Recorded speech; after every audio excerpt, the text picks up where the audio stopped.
This is the Realty Classroom Podcast, episode number 161. Stop saying, let's try this. Are you a real estate agent with an entrepreneurial spirit who wants to turn your job into a business without sacrificing your lifestyle, but you just can't seem to find the right plan or any plan to help you get there? Well, then, hey, you are definitely in the right place. I'm Danny Griffin, the founder of the Realty Classroom and the host of this podcast. Now, to help you take immediate action to get started in the right direction, I've created a free strategic plan for you. Simple one.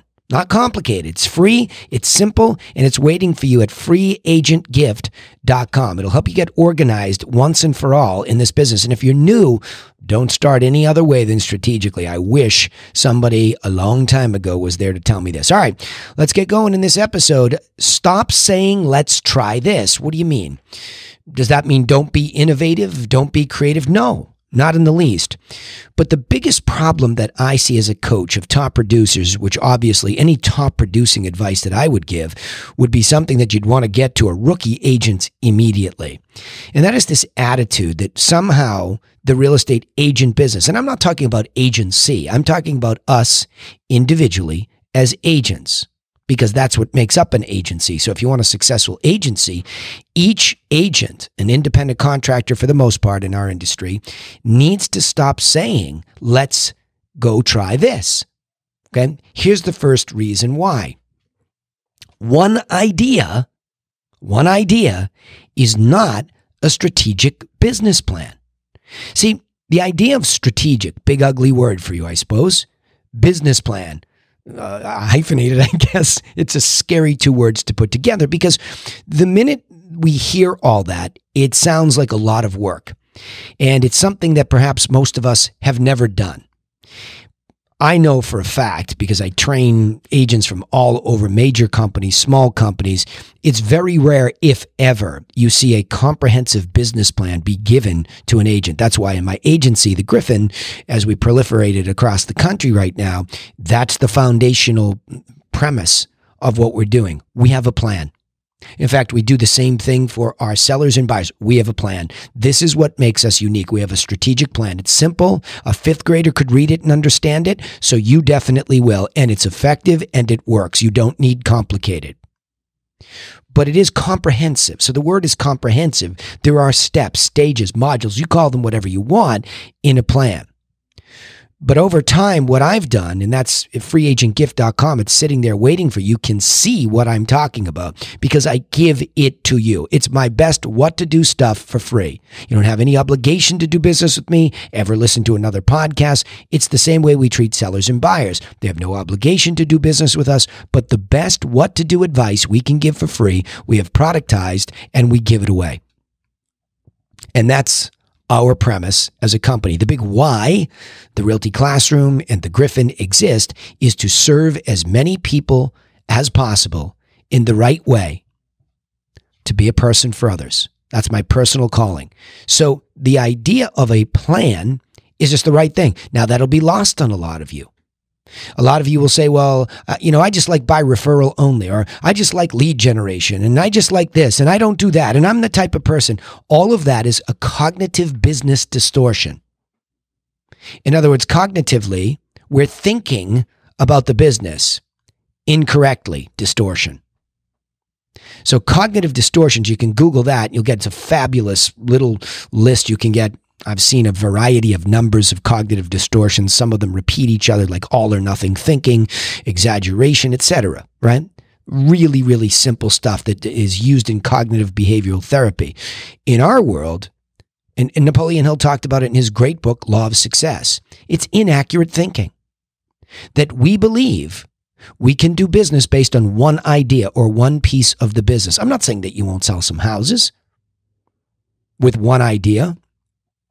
But the problem is nobody's out there really trying to take a stand that there's a more of a holistic approach to this, meaning there are beats to everything. So in other words, as an agent, the very first thing that we teach in our free agent course is it is a business. It's not a job. That's the first thing to really hit you in the head with this. And I know some of you say, well, I know that. Harumph, say all the top producers. I already know that. You do, but do you really ever spend any time really doing any planning for your business strategically, operationally. Really thinking about how does it really work when a seller goes through the process, and what am I doing currently, and is that best practices? That's what we do in our mastermind coaching group. We just work on that strategic business plan. Now, when we as strategists say, let's try this, we have to question it against the strategy. So, for example, if our premise is to acquire listings at or above the median in the geography within which we want to do business, and there's an idea about, let's say, online home evaluation leads, we now ask ourselves as a mastermind group, and I ask my clients that, the one-on-one members that are in that mastermind, why would you do that? Why would you pursue let's try this with that above and beyond all other options that would help you acquire a listing at or above that median price in the geography you want? See how easy it is to be trained to speak strategically, to think strategically? It's actually quite easy. But if you don't know what you don't know, you say, well, everybody else, and that's right. That's the next thing here. Let me make the next point before I get ahead of myself. The next point I wrote down here for you today was, don't be sold so easily on a shiny, easy solution. So let's go to digital. See, I've been around this business long enough where it was very physical. I mean, they used to print the MLS on a book every 2 weeks when I first started as a young investor. I mean, it was crazy archaic compared to what we have today. So when digital took over and we took all that information and we digitized it and then we gave it away to the world through syndication, direct to consumer, no longer did the real estate agency have control over it fully. It was out to the consumer. Well, all these tech companies came along and said, well, I can do a better job than everybody else of using that digital information to capture leads. And excuse me, in the beginning, I got all excited, choked up. In the beginning, those leads were pretty good because not everybody was doing it. Not all the agents had bought in, but then all of a sudden, everybody was doing it. And in fact, now I scratch my head. I can't quite figure out how some of my clients still, who are addicted to this wrong idea of getting 90 to 100 leads in a month for an extraordinary amount of money, having no capacity to convert them at that level, skim some cream from time to time. How is that shiny, easy, supposing solution even a viable option? And by the way, what does it have with a strategic business plan to acquire listings? Nothing. But yet agents are so easily sold on that because they really, here's the third point here, they really have to stop assuming successful agents have one pillar. I mean, I've seen this for years since digital really became a big player. And I'd say, gosh, probably 2000 and when does it really start? 2008-ish, it really kicks in, right? 2008, 2009, really that online capture of leads, buyers and sellers, took a lot of people that were really good at direct mail marketing, telemarketing, outbound calls. It took them away from that because the shiny object seemed to be being used by all the top producers. What I found out to be true was that a lot of people that didn't embrace it, that were already top producers for quite some time, stayed in their lanes. They stayed doing what they were doing, which was a much faster path. Say it was telemarketing, outbound calling. It was continuing to spend a lot of time with their already book of business, meaning their past clients, and getting those referrals and treating them. It was very much more low tech. So during that digital proliferation, there were a lot of people that stayed lower tech and relationship driven, not worrying about the internet other than putting up pretty websites that displayed their listings. And then there was the whole crowd that just didn't even care what their website looked like as long as it got leads. It became this shiny, easy solution. And what happened was by saying, let's try this, so many people abandoned what looked like work in old school and they went to this new school, right? And it wasn't shiny.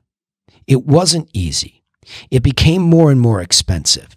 And all those top producers out there that are spending a lot of money on internet buyer leads through whatever company, they recognize what I'm saying.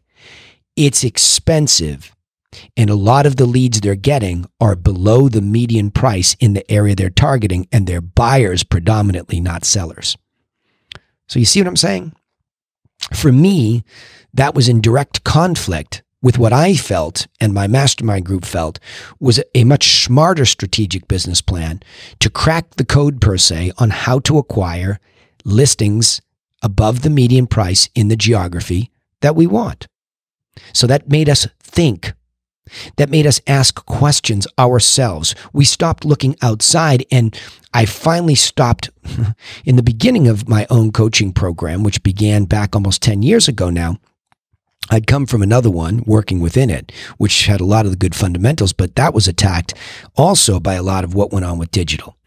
But when I started to look at what was happening, I felt the anxiety of the top producers and the new agents who were coming in, who were all over the place saying, well, this idea, that idea, because every 5 minutes you're being sold and marketed to digitally. So everybody that pops up a tent in a business, makeshift business on the side of the road, everybody's thinking, well, I have to be there, and nobody's being strategic. So it was flat out anxiety-driven stuff and decision-making. Let's try this. Nope, that didn't work. Let's try this. I tried that, didn't work for me. Ridiculous, absurd, embarrassing.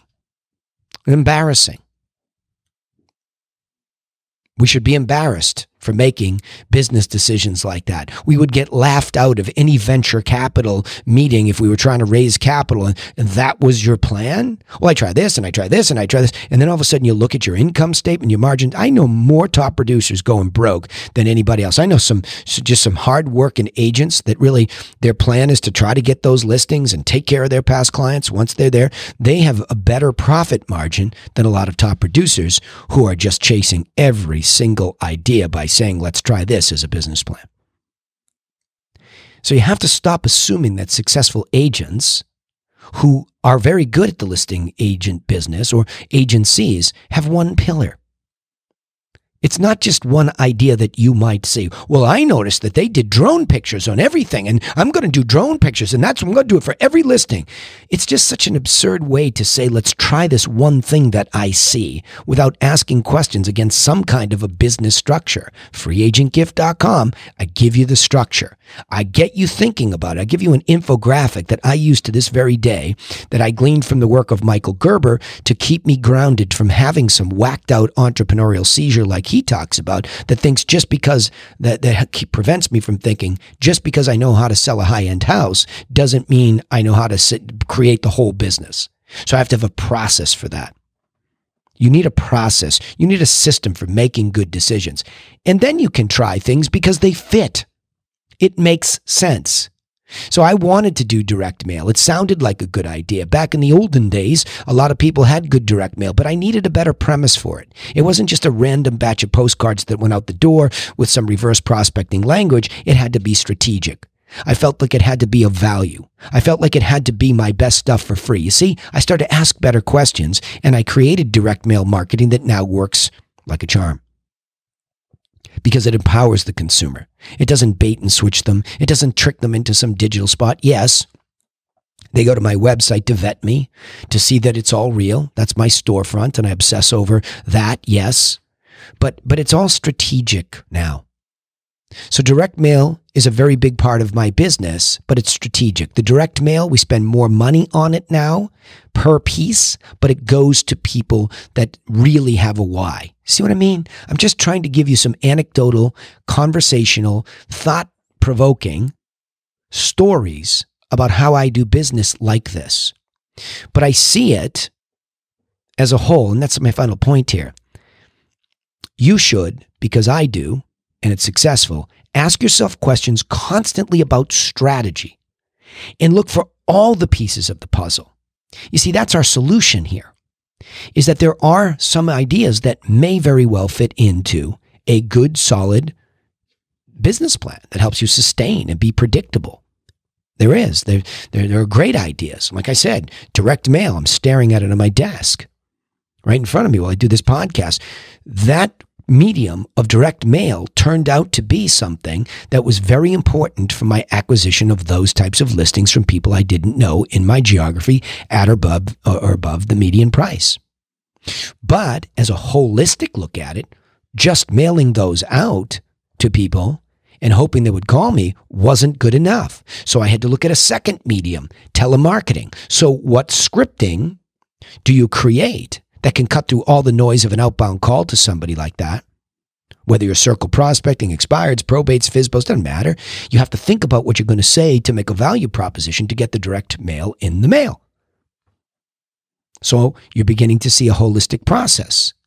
Then once that exchange of value has happened, what do you do to follow up, to continually educate that person, to build? So you see what I'm saying? We just kept going down the assembly line, seeing everything holistically, looking for all pieces of the puzzle, going from telemarketer to direct mail marketer, to me in the house as the specialist, to my client care manager, to my closing coordinator, to my past client manager. See what I'm saying? We just saw that. I know for some of you working alone, sounds like a lot, but you're actually doing it without a strategy. Do one deal and create one past client. You've done it. We've all done it. That's immutable laws. You moved somebody along the holistic process.